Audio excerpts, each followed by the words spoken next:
Good afternoon, everyone, and thank you for joining this week's webinar.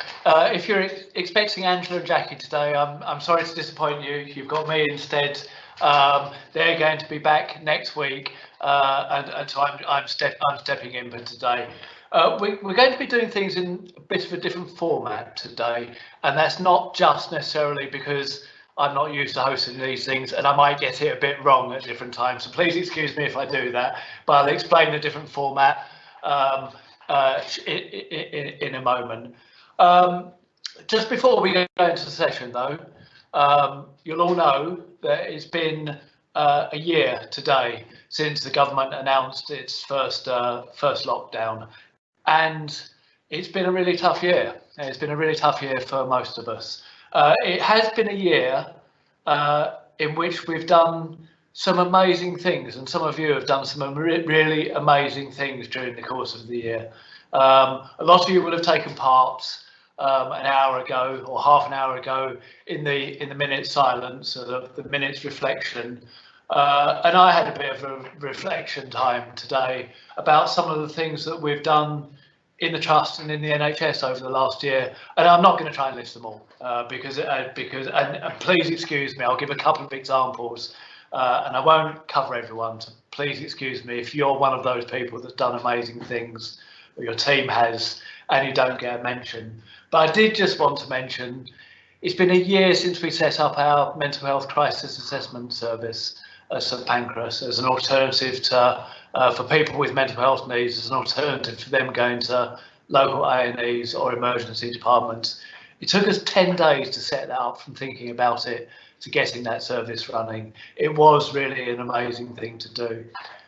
A whole bunch of you will have been redeployed over the course of the year. You'll have volunteered to work in roles that you've not done before or not done for many years. Lots of people went to work in our wards, for example, when we were very short-staffed in different points in the year.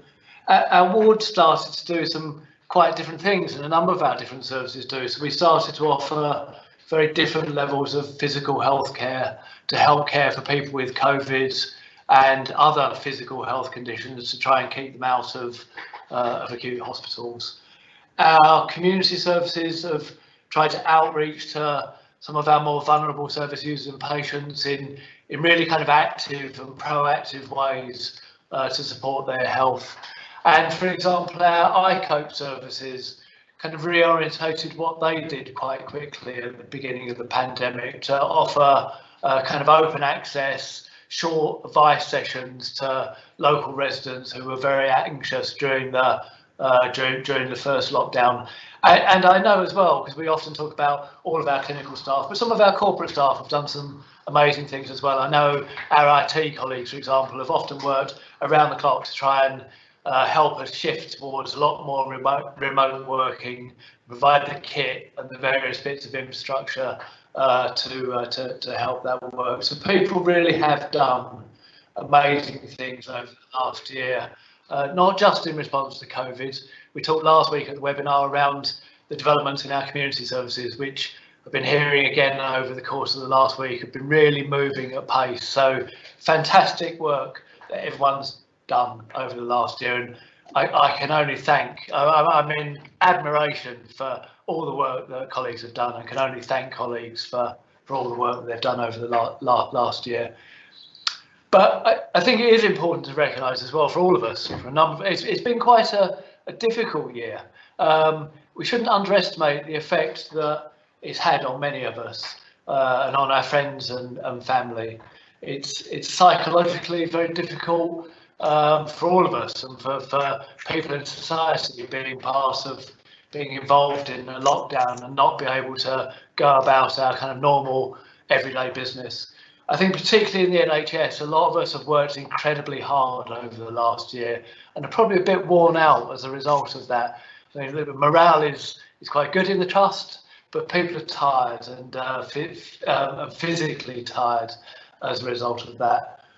A number of colleagues in the trust will have had family or friends who have tragically died as a result of COVID, or who've become very unwell. So the impact has really been on a number of us in different ways.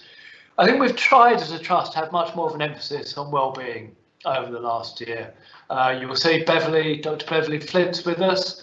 Many of you will know Beverly from these webinars and the work she's done around the Trust over the last year as our wellbeing lead. And we've tried to do what we can to support our staff. I don't think we've always got it perfectly right. And we'd really like to hear from you if there's anything further that we can do to help. And so any questions are welcome today, or any comments outside of this webinar. The theme of today's webinar is on staff wellbeing, and we're going to introduce a guest speaker. So we're going to have a slightly different angle to it because we want to think about nutrition. Well, in fact, our guest speaker is going to explain a lot more than I can about her areas of expertise. So I'm going to introduce Dr. Jenny Goodman, who's here to talk about nutrition and how it can boost our immune system and support our mental health. Jenny qualified from Leeds Medical School in 1982, I think, and is a member of the British Society for Ecological Medicine, and she's specialised in nutritional and environmental medicine for the last 20 years. So, as I said earlier, we're going to do things a little bit differently today. Jenny's going to give us a short talk for about 20 minutes before we move on to some questions and answers. I think that's probably okay in terms of me for an introduction. We're going to put some resources up in the chat box, and so there'll be a link to some documents that you can also read through at your leisure. We're also recording this, so you can come back to it, or you can share it with colleagues who've not been able to make it today. But for now, I'd like to hand over to Dr. Jenny Goodman. Welcome, Jenny. Thank you. Thank you very much for inviting me, and good afternoon, everybody. So I'm just going to spend about 2 minutes introducing ecological medicine, what it is, and then I'm going to launch into our two main topics for today, which are nutrition for boosting your mental health and nutrition for boosting your immune system. Each of those, of course, could take a whole day seminar, but we've got 10 minutes for each, and so I shall do the impossible. All right, so ecological medicine means two things. First, it means seeing the body within the ecosystem of the whole planet that we live on. So we are not separate from the air we breathe, the water we drink, the food we eat, and the soil in which that food was grown. And all these things affect us. And it's also ecological in another sense, in that it views the whole human body as one joined up ecosystem. So you might be accustomed to the idea that if you've got arthritis, you go to a rheumatologist. If you've also got a skin rash, you go to the dermatologist. And if you're also having trouble with your breathing, you go to a chest physician, a respiratory doctor. Ecological medicine would say to such a patient, well, these things are all happening in your one body. Maybe there's a connection. Let's look for underlying causes. So what ecological medicine is about, first and foremost, is the causes and therefore prevention of illness. And we look for those causes in two main areas. One is nutritional medicine, putting in the good stuff that may be missing. That's where we'll be today. But the other half is environmental medicine. So what are the toxins that we've generated since the Industrial Revolution? And there are over 80,000 of them in our atmosphere and our soil and our oceans, sadly. What are they doing to our bodies? How do they get in? How can we identify them, avoid them? And how can we get them out? You might have seen in yesterday's Evening Standard a whole article about cleaner air. And that's not just outdoor air, that's indoor air in our homes. So there's a lot more about that in my book, which is Staying Alive in Toxic Times.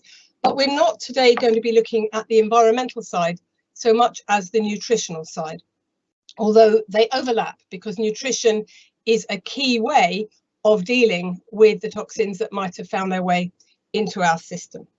So let's start with mental health, which I think is an issue not just for all your service users, but for everybody in the UK increasingly over the past year. And let's start with how we can use nutrition to help support everybody's mental health. Now, I'll start with a caveat, which is, of course, we know that there are huge social factors impacting on our mental health, always, all the time. So this is not in any way to detract from those huge social factors as a major causative factor threatening everyone's mental health. But nevertheless, the brain is a physical organ, and like the rest of the body, it needs its biochemistry to be tip-top, and so it needs its nutritional supply to be tip-top as well. So if you are working, let's say, as a CBT therapist or any kind of talking therapist, when you work with your users, your service users, you are trying perhaps to help them change their patterns of thinking, feeling, and behaving. But what you're doing is you're actually making new synapses, new neuronal circuits. But that can only work if the brain has got the molecules it needs to make those new synaptic connections. So I'm going to focus first of all on the B vitamins, right? There isn't one vitamin B, there are loads. There's vitamin B1, B2, B3, B6, B12, and so on. There are a couple of numbers that got missed out for historical reasons, but there are many, many B vitamins all in a group, and they occur naturally together in food. So all animal foods, meat, fish, eggs, but also in whole grains, and to a lesser extent in vegetables. So given that most of us eat most of those foods, why might we conceivably need, at a time like this, a vitamin B supplement? Well, the reason is that we use up our B vitamins very, very rapidly at a time of stress, emotional stress and also physical stress. We just use them up hand over fist. And therefore, our requirements right this moment may be vastly greater than what you'll read in the standard recommended daily amounts, or they're now called NRVs, nutrient reference values. Those are based on the assumption that we've got fresh food, locally grown, organic, you just pick it and eat it, whereas in fact it's been packaged and processed and transported, and the soil may be depleted in the nutrients, so depending where it was grown, it may not have what you need in it. But even if it has, every time we are under stress, or we have alcohol or cigarettes or paracetamol or any of these ordinary things, our levels of vitamins, including all the B vitamins, get depleted. Now, the brain needs all the B vitamins for staying awake, paradoxically also for being able to relax, but mostly for alertness and awakeness. And it also uses all the B vitamins for blood sugar metabolism. Right, most of the diabetics I see are very low in the B vitamins, especially B1, but all of them. And that impacts indirectly on brain function as well, because if the brain runs out of fuel, it goes to sleep. And it's not that you need to eat sugar, far from it, quite the opposite. But to sustain the blood sugar at a stable level, what you need is a good supply of B vitamins. And it's useful sometimes at a time of stress to take a B complex, because for the reasons I've explained, we can't necessarily get it all from food. And the time to take it is breakfast. It's your alternative to caffeine. It's a stay awake medicine. And usually I would say don't take any of the B vitamins on their own. They all work together. They are a team, just like you guys are a team. And each of them helps the other to do its job in human metabolism. So that's all the B vitamins. I will just give a special shout out to vitamin B12.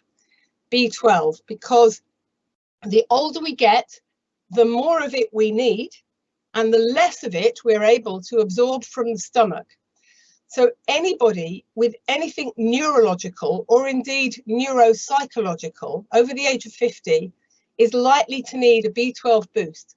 And because we don't absorb it well from the stomach, the type of B12 supplement to get is the type that you suck under the tongue or you hold it in your mouth, because it will be better absorbed from the mucosa lining the mouth than it will from the stomach. And although there's B12 in an ordinary B complex, it's actually not enough to give the over 50s brain the boost that it needs. The only food source for B12 is really liver.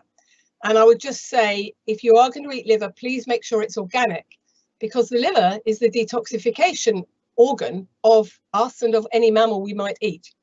So it's got to be organic, otherwise it's going to have bad stuff in it. All right.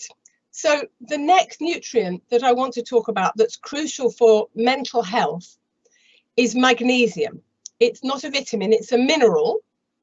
Sorry, I'm just going to backtrack, because one crucial thing I forgot to say about all the B vitamins is, like vitamin C that we'll encounter in the next section, all the B vitamins are water soluble.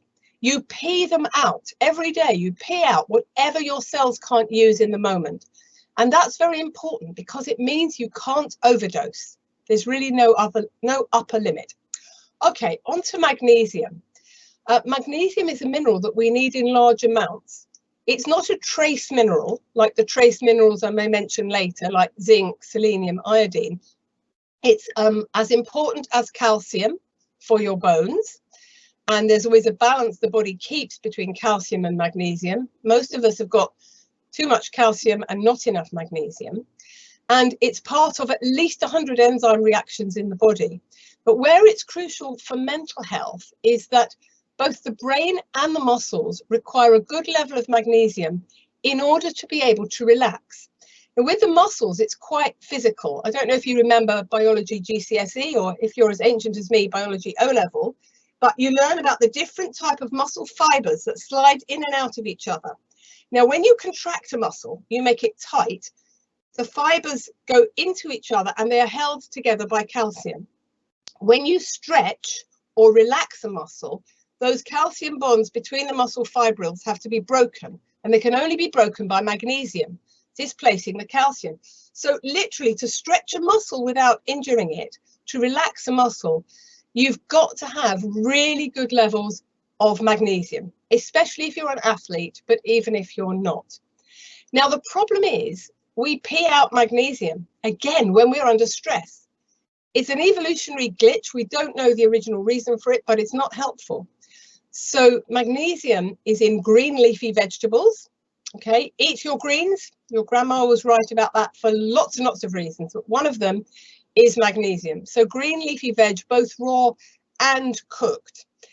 And when you've got enough magnesium and your muscles can relax, the feedback that your muscles send to the brain through the nervous system is one of relaxation. And that is absolutely crucial, because you can do psychotherapy till you're blue in the face and deal with your anxiety. But if your muscles are still physically tense because you've got magnesium deficiency and they can't relax, that message keeps going back to the brain to be tense and to be anxious. And anxiety, of course, is a vicious circle. Like any vicious circle, has to be broken in more than one place at once.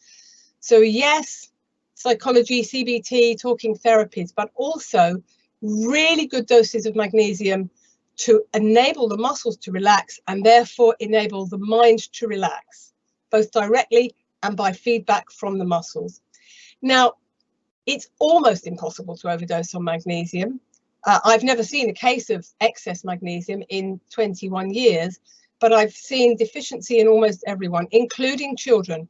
Kids with ADHD, magnesium and zinc works wonders. All right. One more thing I want to say about brain function, and this may be a little more surprising. The brain and the whole central nervous system are largely made of fats, right? There's a coating of fat in the myelin around every single nerve fiber, and the brain is largely fat. And so the quality of that fat matters enormously. And I have to say, I think that the fashion for low-fat diets has a lot to answer for. I've seen a lot of people who spent decades on such diets and they're halfway to Alzheimer's. Their brains aren't working. They need, as well as everything we've spoken about, vitamin D, but they also need good fats. Okay, so what do I mean by good fats? Well, we need the omega-3 essential fatty acids that we get from fish. And if you are a vegetarian and you don't eat fish at all, theoretically, you can get those omega-3s from flax oil or walnut oil. But what I find in practice is that very few vegetarians have the enzyme that converts that to the kind of omega-3 oil that the brain needs, DHA. So, you know, pescatarianism feels safer to me from the brain point of view. But some vegetarians manage the conversion and they're doing fine. We also need omega-6. Now, omega-6 essential fats have a bad press, but actually it's really important that we get them, but we get them in a healthy form. So pure vegetable oil, and I particularly recommend hemp seed oil, which is made by Biona and other people. Hemp seed oil is incredibly good. It's got everything you need in terms of omega-6 for the brain, but only if it's cold, right? Cold pressed, raw, kept in the fridge in a dark glass bottle. And you can get this from a decent health food shop. And if they know what they're doing, they'll be keeping such oils in the fridge.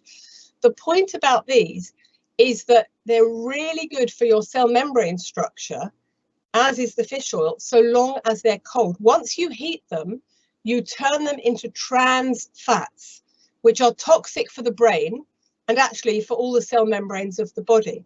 So it is not good to fry in vegetable oil. If you want to fry, you need to use, and here comes the surprise, saturated fats, which includes all the animal fats. So, you know, if you're a carnivore, chicken fat, beef fat, you know, pork fat, lard, lamb fat, whatever.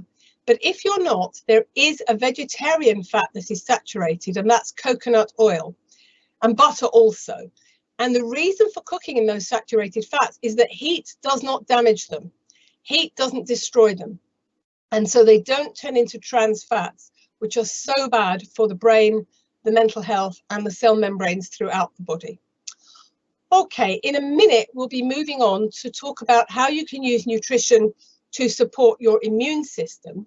But the last thing I want to say about nutrition for the brain is about vitamin D.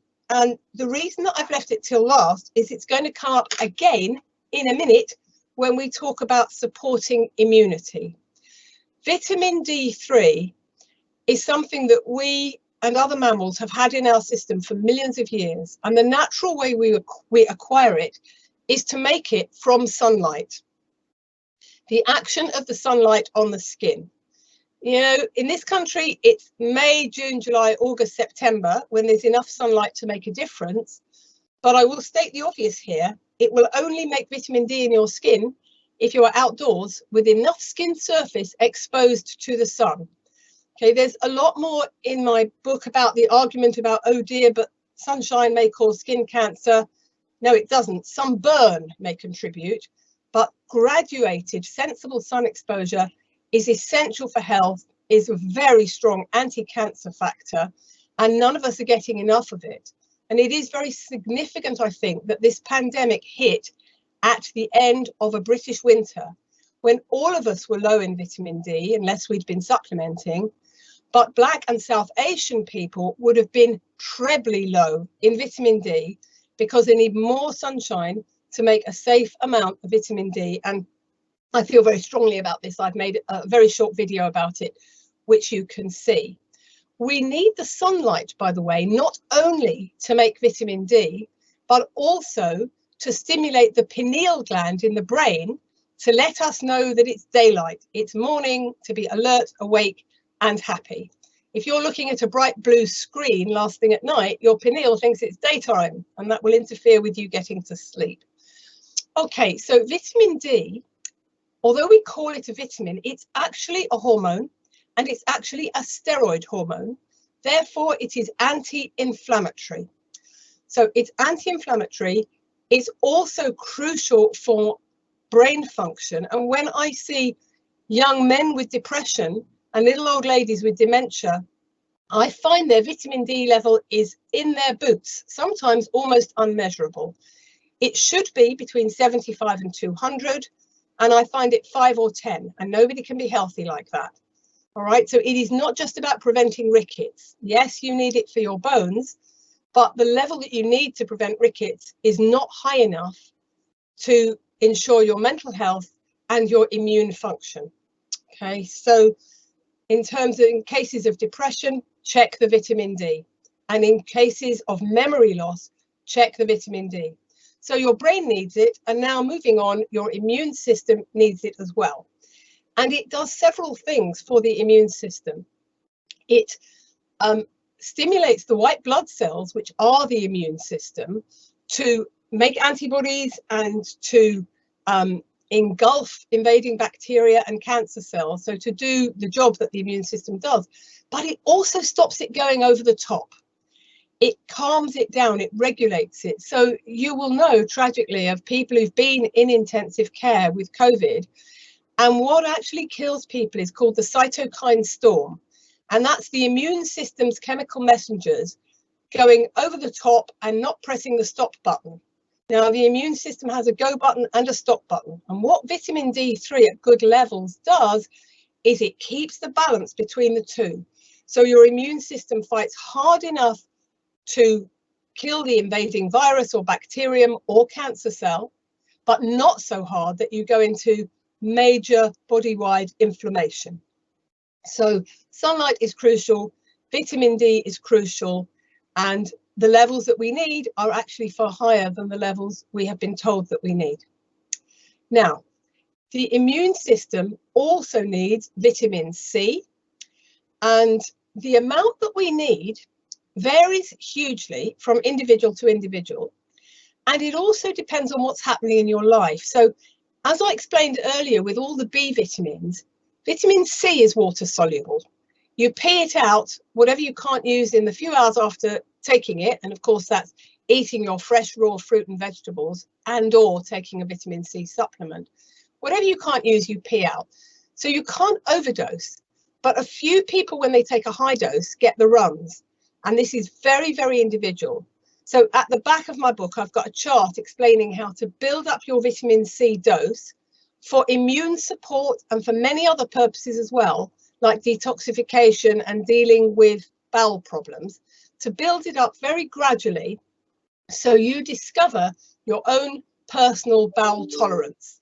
And it's very easy to do, it's very safe. And in terms of protection against COVID, I mean, I have to say I've been taking a gram of vitamin C at breakfast, lunch and dinner for the whole of the past year. I have had to go to work in central London, so I've been on the tube, I've been on the train, I've been on the bus, touch wood. And I have to say all my patients are on high doses of vitamin D, vitamin C and zinc, which we'll come to in a second. And none of them have had COVID other than very mildly, but some of them have had to nurse very sick family members through COVID at close range and still haven't become sick.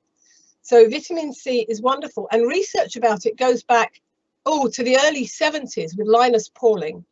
And in the references that I believe will be made available to you, there's lots of recent studies about the role of vitamin C and vitamin D in this. So just before I run out of time, I want to talk to you about a couple of minerals. Zinc. Zinc is really important for the white blood cells, not only when they're fighting a bug, but when they're involved in repairing a wound. So if you cut yourself or scratch yourself, the tissue repair that your body is so clever at doing requires good levels of zinc. And for children to grow normally and develop normally, they require good levels of zinc. So it's all about repair, repair and building cells. And you probably remember there was a whole fuss about something called hydroxychloroquine, a drug that may or may not have been useful. It's a malaria drug, has its uses. What that is called an ionophore for zinc. So in other words, what it does is it pushes zinc from the bloodstream into the cells. It's only useful if you've got a decent level of zinc. So there are foods that contain zinc, but while the pandemic lasts, I would say that a supplement of zinc is a very good idea. And obviously in the book, I will give details about the food sources of all of these things. But growing children and anybody who's exposed to viral load needs a good level of zinc. We also need selenium in tiny doses, really tiny, for the immune system. And we also use iodine. We need iodine. It's not so much that it strengthens the immune system, it's the iodine itself is a very powerful antiviral. You know, in operating theatres, they still coat the skin with iodine, pure iodine, before they operate, because it kills all known germs. And keeping up our body's level of iodine is very important for the same reason. But there are only two serious food sources of iodine. One is fish and the other is seaweed. Now in Japan, they eat huge amounts of seaweed and fish, and they consume as much iodine in their ordinary diet as I would give somebody in a supplement. So if you are vegetarian, you don't eat fish, please include seaweed in your diet to keep up your level of iodine. All right, I think that's me done for now. We've got time for questions. Back to you, Darren. Thank you very much, Jenny. And we have got lots of questions coming in. I'm just going to quickly go over to Bev, who is also here. Bev, is there anything that you wanted to add from a CNI wellbeing perspective before we move on to the questions? Just just an update that we've put it in the emails, but the Headspace app is going to be available for free until the end of the year, and Mind, I think, until the end of June. So that's good news. And I'll just keep the comms team updated on anything. So that's just it for me. Quick update. Great, thanks, Bev. And I think that's in the chat box, the link to that, but we'll also put it out in the all staff emails that go around once or twice a week. So Jenny, I'm going to start off with a question from Ruth that's come in asking, do women require more vitamin B because due to their periods, PMT, hormonal impact? So the nutrients that help most with a menstrual cycle, and particularly with premenstrual syndrome, are one of the B vitamins in particular, which is B6, but it's very problematic to take it on its own. It needs its team members. So basically what I would do is I would take a B complex that has in it a substantial amount of vitamin B6, say 25 to 50 milligrams, but magnesium is also crucial because, as I was saying, it enables the muscles to relax, and that includes the involuntary muscle of the womb. Right, so the uterine wall needs a good level of magnesium in order to relax and release the menstrual flow. And I would also say that a particular omega-6 is immensely helpful for the menstrual cycle, and that is found in evening primrose oil. It really is wonderful stuff. Okay, that's great, thank you. And the next question we've got is, what does the absence of a half moon on fingernails mean in terms of nutritional deficiency? The absence of a half moon, I'll tell you the truth, I don't know. The presence of white spots on the pink bit is zinc deficiency usually. Of course, now I'm looking at my nails. As soon as you see that, see whether I've got any white spots on my nails. We're all doing it, yeah. As I'm sure half the audience as we do that. And now the next question we've got is, what if you're on a low residue diet? You can't eat too many vegetables due to fibre content. Yes, well, I have to say I have real issues with such diets. It's very, very, very rare for it to be a good idea to put no fibre into the human gut. So I don't think I can comment further on that, except that if you really have to be low fibre, what you want to do with your raw vegetables is juice them and get a juicer that is not a blender, right? Not a NutriBullet. Because if you just make a smoothie, you've still got all the fibre in there, it's just been pre-chewed. Whereas if you get what's called a masticating juicer, you get pure juice with no fibre. You can even then put it through a sieve, and then you're getting all the antioxidants, the minerals, the vitamin C from your raw vegetables, and it should be more veg than fruit, without getting any fibre. You can do that. And there's recommendations in the book for what kind of juicer to get if you're doing that. And there's quite a lot about vegetable juicing, in fact.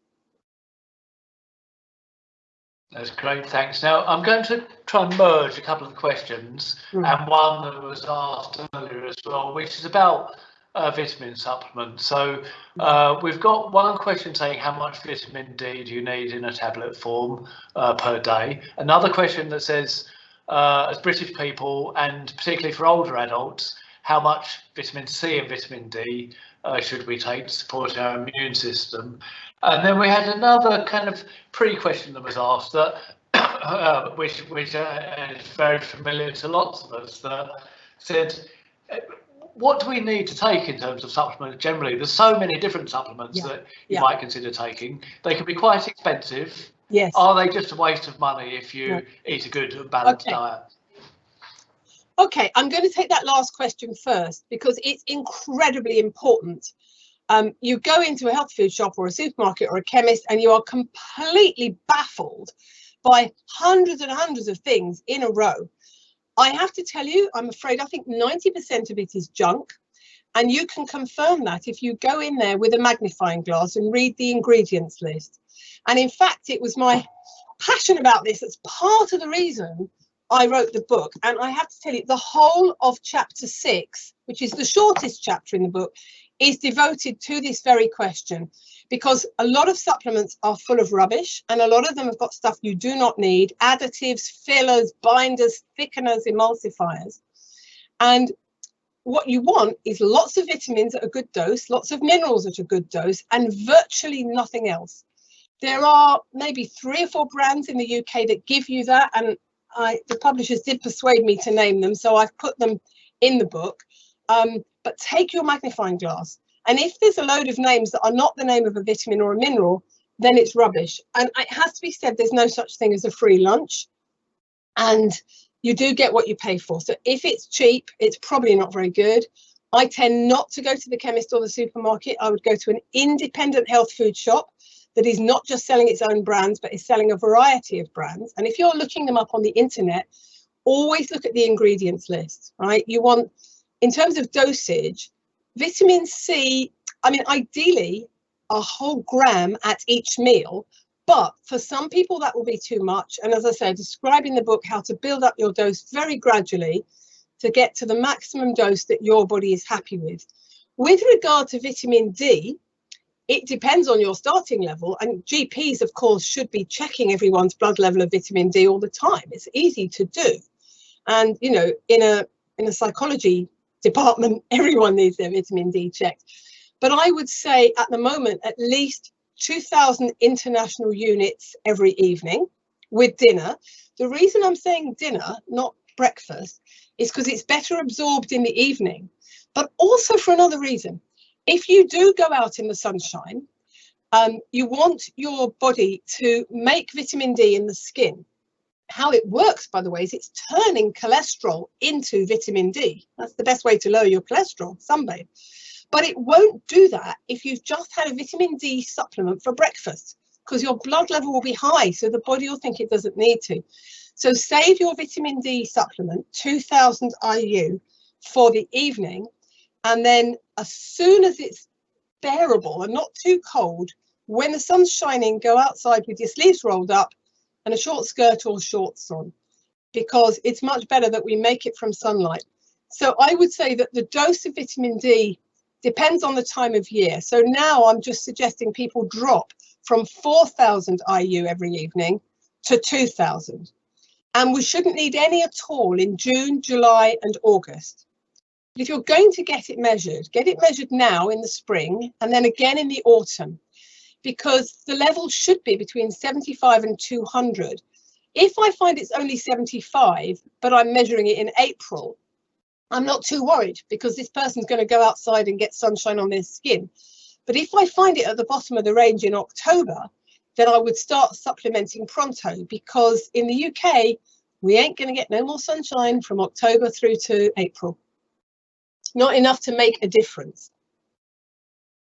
Thank you, Jenny. I think you've probably answered one of the other questions that's up about the best time to take vitamin supplements, and you'd mentioned earlier about vitamin B in the mornings, I think. Well, is that right? Yeah, the B vitamins in the morning, vitamin D, D3, it must be D3, not D2, in the evening, but magnesium also in the evening, because it's a relaxer and it helps you sleep because it helps the muscles relax. But vitamin C, every meal at the moment, every meal. Okay, thank you. And I can see already we're not going to be able to get through. Oh, okay. Hi. Can you hear me now? Yes. Can you hear me? Yes, brilliant. Okay. I can see we're probably not going to be able to get through all of the questions. So I'm going to pick a couple that have come out. What's the best kind of foods for an energy boost, for example, during a night shift or midway through a very long day? But we do have lots of colleagues that work night shifts, for example. Night shifts. Any advice for them? Not lots of sugar, but whole grain carbohydrates. Porridge is very good. And fruit is useful. And protein, most of all. You know, if you take a hard-boiled egg with you to your night shift, if you're going to have something in a sandwich, have cheese or something with protein in it, because what happens on a long night shift is that your blood sugar drops and that makes you crave sugar. But if you've had plenty of protein and a bit of salad with it, your blood sugar will stay stabler for longer. But I have to say, night shifts are not good for the human body. They're not. No, but thank you, thank you for the advice on that one. We have got a question about. Well, I'm going to ask a question actually. So there's a question coming around other supplements. So things like garlic, turmeric is a very popular one recently that people are promoting. Any thoughts about other types of supplements? You very rarely need those in a supplement. The best way to get garlic is to eat garlic. And there's a recipe in the book for crushing raw garlic and putting it in salad dressing: hemp oil, squeezed lemon juice, a bit of honey. So eat the raw garlic. You don't need it as a supplement. It's more effective if you have the real thing. With turmeric, I would use it, especially fresh, but also ground, as a spice in cooking. They use huge amounts in India and they have low levels of dementia. And I do use turmeric as a supplement for people with dementia and also for arthritis because it's anti-inflammatory. Okay, thank you. Now this we did worry we'd have a few technology problems, and it's breaking up slightly. So what we might try to do is ask some of the questions that we've not been able to answer, is put up some answers in the chat, if that's okay with you, Jenny, later point, because there's a lot that have come in. So I think we're probably going to have to have one more question. And I'm going to pick one that someone has asked about vitamins or minerals absorbed through the skin. So, for example, magnesium or vitamin C powder in baths and sprays, etc. Any thoughts around those? Although you can absorb them through the skin, my problem with those transdermal nutrients, as they're called, is the oil that's used as a carrier for them. It's usually junk and not stuff you want in your system.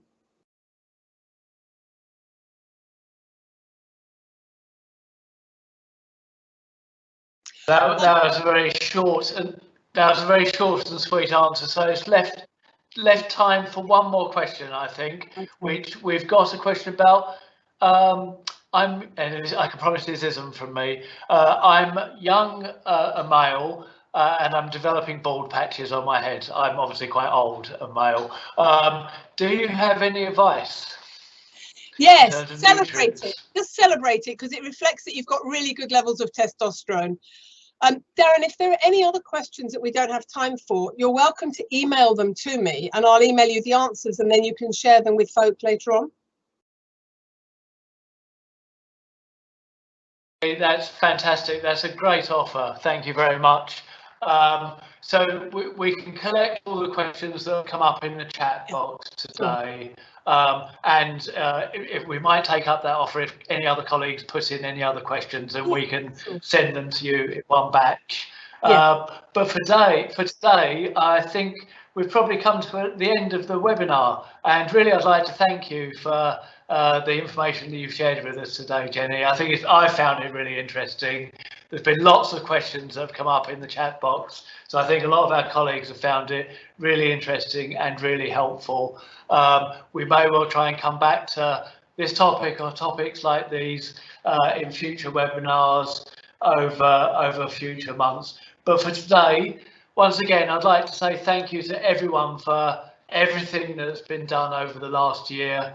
Hopefully, lots of us will be able to join the moments that are planned for 8 o'clock tonight. It will be the last kind of version of a different version of the clap for carers that we used to have every week. But thank you for all the work that you've done, and we hope to see you at the webinar next week. All right. Bye.